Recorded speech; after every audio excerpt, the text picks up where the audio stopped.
Hier après-midi, je fais une séance en visio, une personne qui vient me voir parce qu'elle était en plein divorce, et elle m'expliquait qu'elle n'avait pas d'énergie pour mettre en place toute cette procédure de divorce, c'est-à-dire s'occuper de la séparation de la maison, des biens, la garde des enfants, qui garde qui, les avocats, enfin toutes ces choses-là.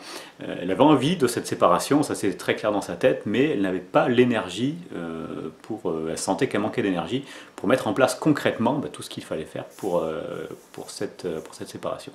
Et quelque part c'est un petit peu normal parce que finalement tout ce qu'elle devait faire, clairement ça allait pas être une partie de plaisir, quoi. Des discussions difficiles avec son mari, enfin son ex-mari, des situations difficiles avec les enfants qui ne comprennent pas forcément comment ça se passe. Bon, la partie administrative, la séparation des biens, tout ça, c'est pas du tout agréable. Donc, j'ai envie de dire, c'est un petit peu normal qu'elle n'ait pas d'énergie particulière pour faire ça, même si c'est important pour elle. Et en fait, dans toutes les situations où on a envie de faire quelque chose, mais où on n'a pas l'énergie pour le faire, eh bien, la première chose à faire, c'est d'abord de se concentrer sur le sens, sur le pourquoi on fait, c'est-à-dire de se connecter à sa motivation.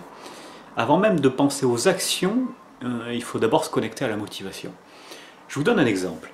Imaginez un enfant qui joue à la console, allez, il est bien, il est tranquillement chez lui, il joue à la console, et puis le parent qui lui dit d'aller jouer dehors, par exemple, parce qu'il fait beau.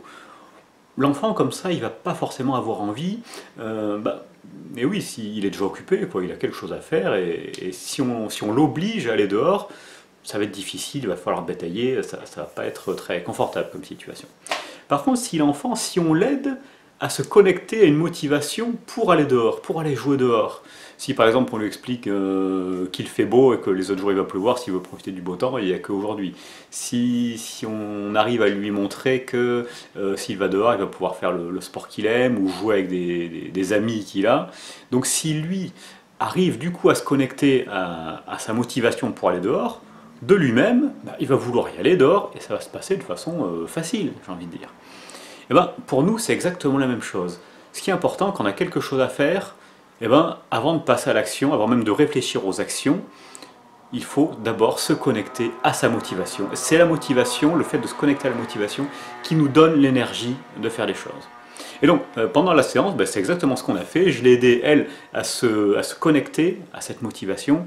Et je lui ai appris également, ça c'est très important, à ce qu'elle puisse se reconnecter au quotidien chez elle à cette motivation pour qu'à chaque fois qu'elle a besoin d'énergie, elle puisse s'en servir. Donc n'hésitez pas à me mettre dans les commentaires comment vous avez l'habitude de vous motiver, et puis également si le sujet de cette vidéo, donc l'idée de se connecter à sa motivation, c'est quelque chose qui vous aide ou qui vous aide au quotidien. Allez, je vous souhaite une très bonne journée et à très bientôt pour la prochaine vidéo.